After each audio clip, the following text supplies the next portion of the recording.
Encontramos-nos naquela que é a mais importante área natural de Portugal, o Parque Nacional da Peneda Gerês, criado em 1971 e abarcando um vasto território, um espaço de grande importância e significado natural. Aliás, faz parte dessa outra classificação internacional, que é a Reserva da Biosfera. Um espaço marcado pelas grandes montanhas, desde logo as duas serras que lhe dão o nome, Peneda e Gerês, mas também a Serra Amarela, o Soajo.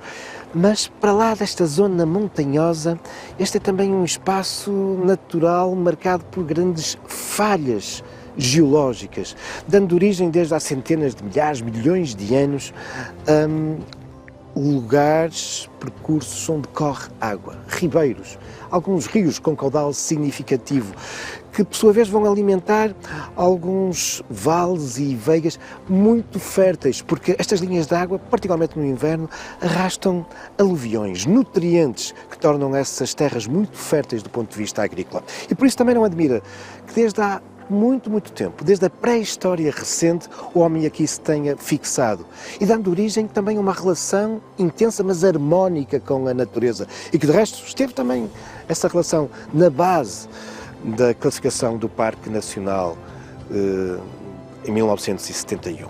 Em 1972, aqui iria surgir uma construção que teve um claro impacto paisagístico. A barragem de Vilarinho das Furnas, que tomou o nome da aldeia que lhe ficava próxima e que hoje se encontra debaixo das águas da Albufeira. Uma albufeira que é alimentada pelo Rio Homem. Ora, o Rio Homem que tem um lugar muito interessante no alto das montanhas, a Portela do Homem, desde há milhares de anos, um importante espaço de passagem entre estas montanhas. E é na base da Portela do Homem que nós encontramos também aquele que é um dos espaços mais sensíveis, de maior importância natural do Parque Nacional. A Mata de Albergaria, caracterizada por uma grande concentração de carvalhos, azevinhos e uma fauna muito interessante. Mas é também na Mata de Albergaria que nós encontramos alguns dos mais importantes vestígios de uma estrada. De uma estrada antiquíssima. Estamos, de resto, a falar daquela que é considerada como uma das mais bem preservadas estradas romanas em todo o território do vasto Império. A Via Nova, mas ficou popularmente conhecida como a Geira. E a Geira é, de resto, uma das importantes marcas patrimoniais e identitárias do concelho onde nos encontramos. O Parque Nacional da Peneda do Gerês inclui 22 freguesias e 5 concelhos. Um deles conhecido em grande parte do seu território como o Parque Nacional da Peneda do Gerês, o concelho de Terras de Bouro.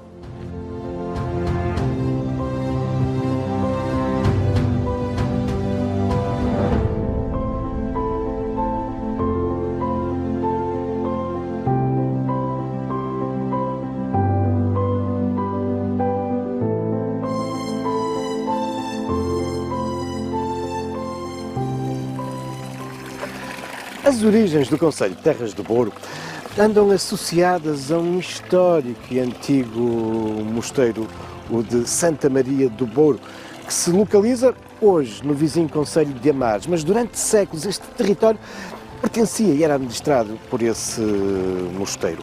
A dinâmica deste território, das suas gentes, das suas comunidades, viria a ser reconhecida no início do século XVI, em 1514, pelo rei Dom Manuel, que atribuiu carta de foral a Terras de Bouro. Uma dinâmica que continuará a acentuar-se durante os séculos seguintes, dando origem a um conjunto muito interessante de património, igrejas e outros imóveis de grande relevância. Mas claro, que ao longo de todos esses séculos, e há já 2000 anos, que aquela que era a marca mais estruturante deste território era a Via Nova, essa estrada romana popularmente designada como a Geira. E por isso não admira que aqui, bem no centro da sede do concelho, uma rotunda com uns marcos miliários atuais, lembrando os antigos dessa estrada romana, nos indique exatamente essa presença da romanização. Mas no concelho, existe um outro espaço onde, de um modo muito mais aprofundado, se narra e se valoriza a presença da geira.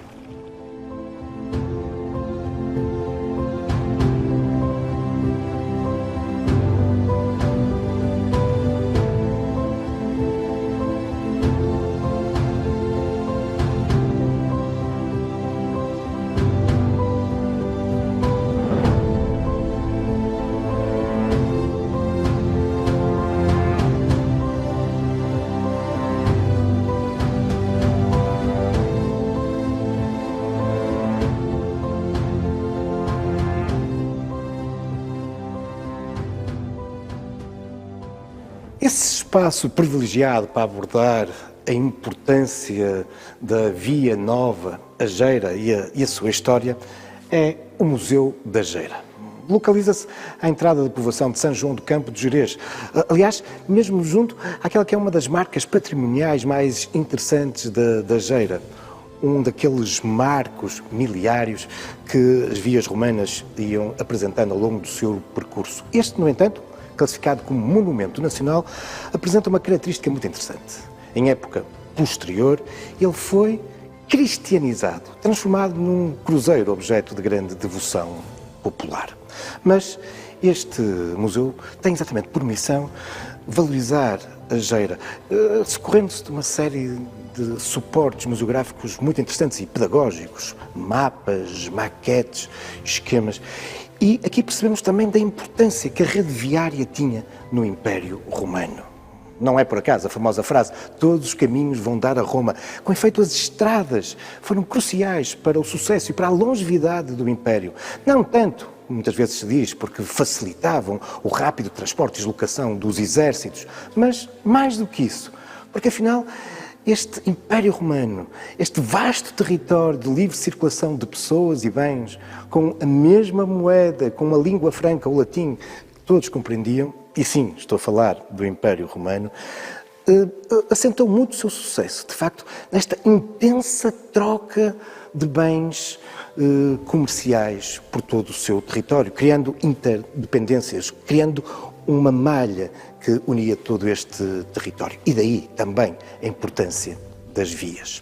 Quanto à Geira, a designação popular da Via Nova, para percebermos como ela surge, temos que recuar até à origem da romanização, aqui no noroeste da península.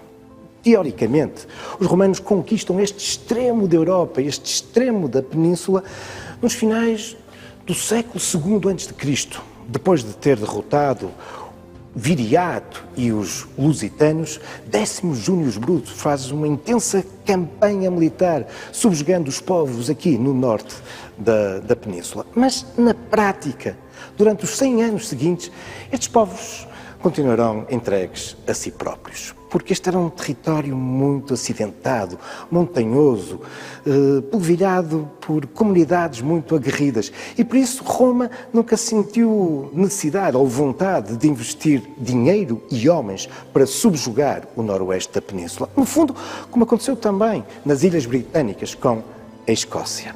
Só que, ao contrário desse extremo das Ilhas Britânicas, ao longo do século I, os romanos apercebem-se que este é um território muito rico do ponto de vista das jazidas minerais e particularmente de ouro. Como já vários historiadores disseram, provavelmente a história de Roma teria sido muito diferente sem a grande quantidade de ouro que daqui foi extraída.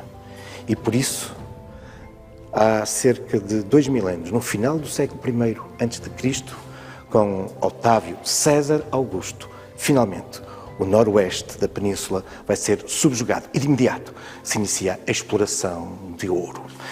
E é neste contexto que vamos ver surgir uma estrada que ligava aquela que vai ser a grande cidade administrativa do noroeste, Braga, virá mesmo mais tarde a ser a capital de uma das províncias romanas, àquela que era a principal povoação no coração da exploração aurífera do ouro, a Astúrica, a Astorga.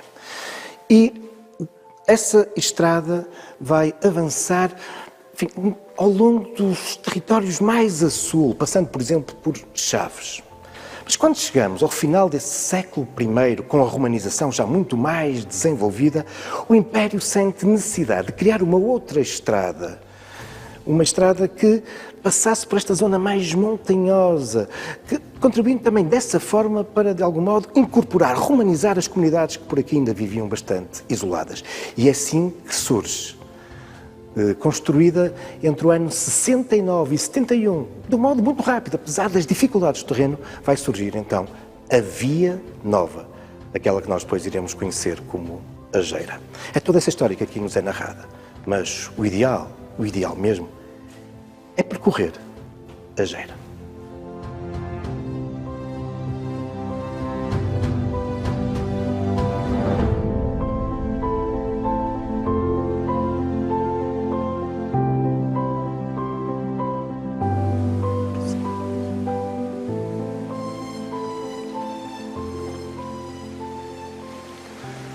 Prosseguindo pela Via Nova, chegamos agora à Mata de Albergaria, que, como há pouco vos dizia, é um dos espaços mais sensíveis e mais importantes do ponto de vista natural do Parque Nacional. Mas é também aqui que nós encontramos aquele que é o troço da Geira mais bem preservado e até mais monumental. Com efeito, aqui ao longo das margens da Albufeira de Vilarinho das Furnas e do Rio Homem, nós encontramos ainda uma boa parte do percurso como que fossilizado.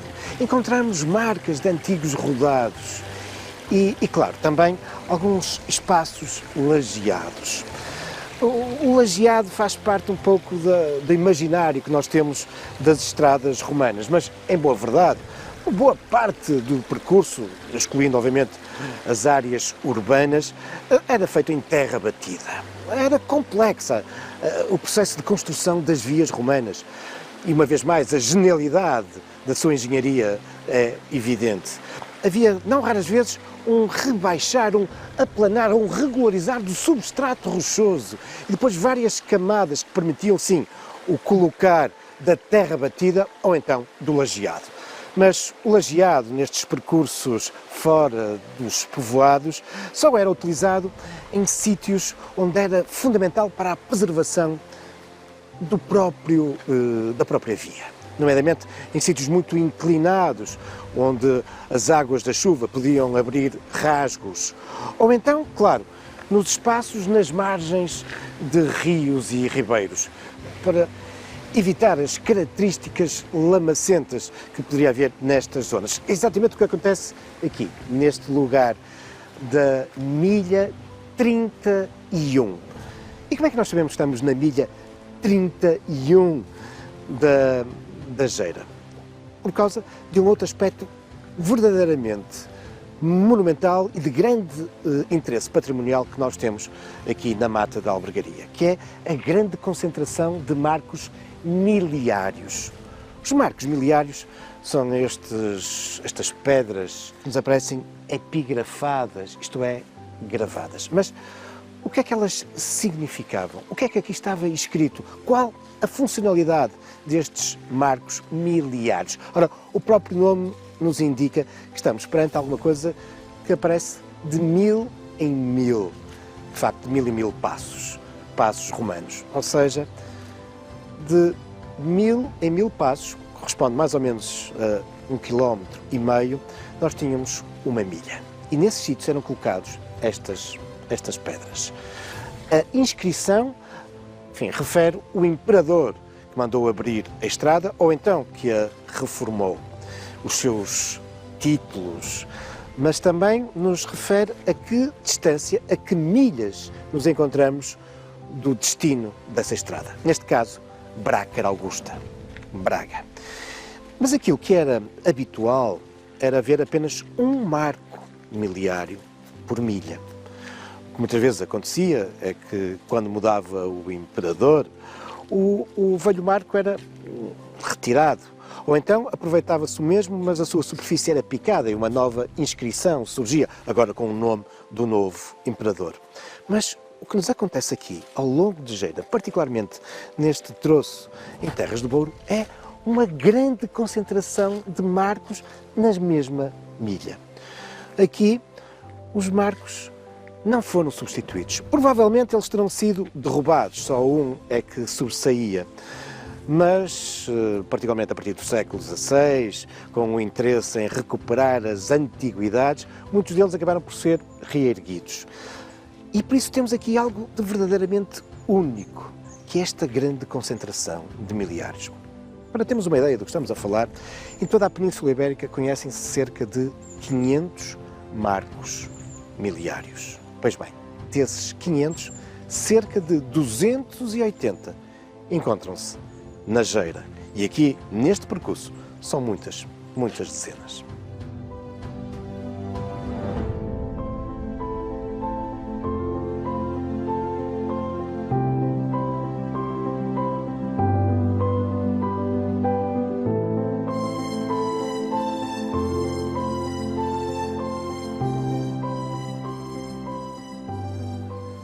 Na milha seguinte, a 32ª, de novo encontramos um significativo conjunto de marcos miliários de diferentes períodos. Aliás, ao percorrermos a Geira, nós vamos encontrando miliários dedicados aos mais diferentes imperadores e dinastias dos 4 séculos que durou o Império. Logo, do final do século I, esses imperadores que abriram a Geira, Tito e Domiciano. Do século II, temos vários marcos miliários da dinastia dos Antoninos e também da dinastia dos Severos, com destaque para Caracalla. Ou no século III, marcos miliários dos imperadores Maximino e Máximo. Aliás, o estudo dos miliários não se fica apenas pela epígrafe, pelos textos. Há também uma série de dados que os miliários aqui da Geira têm permitido, interessantíssimos. Por exemplo, restos de pinturas. Sim, os miliários originalmente seriam pintados.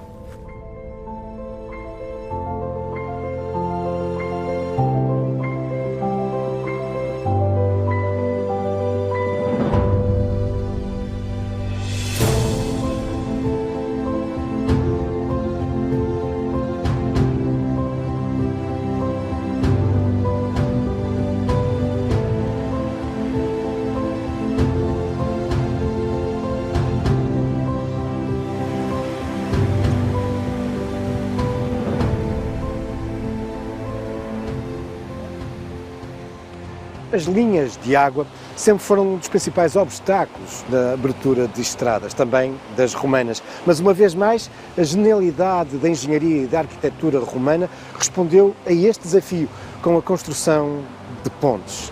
E o legado das pontes romanas é, de facto, incrível. Também na Geira. São muitas as pontes que os romanos deixaram ao longo deste trajeto. Aqui, neste percurso em Terras do Douro, em pleno Parque Nacional da Peneda do Gerês, temos vestígios de algumas dessas pontes, nomeadamente da ponte de São Miguel, que foram propositadamente derrubadas pelo homem em épocas muito posteriores, como já explicarei. Mas há outros vestígios arqueológicos interessantíssimos ao longo aqui da Geira, no Parque Nacional. Caso, por exemplo, de 2 tipos de estruturas que eram fundamentais nas estradas: as mansiones e as mutaciones. Ora, o que é que eram? No primeiro caso, as mansiones eram lugares onde as pessoas podiam descansar ao longo da viagem, ter refeições, dormir. As mutaciones eram mais abundantes e eram lugares de mudança, nomeadamente dos animais que eram usados nos transportes. São estruturas que caracterizaram as vias romanas, também aqui na Geira.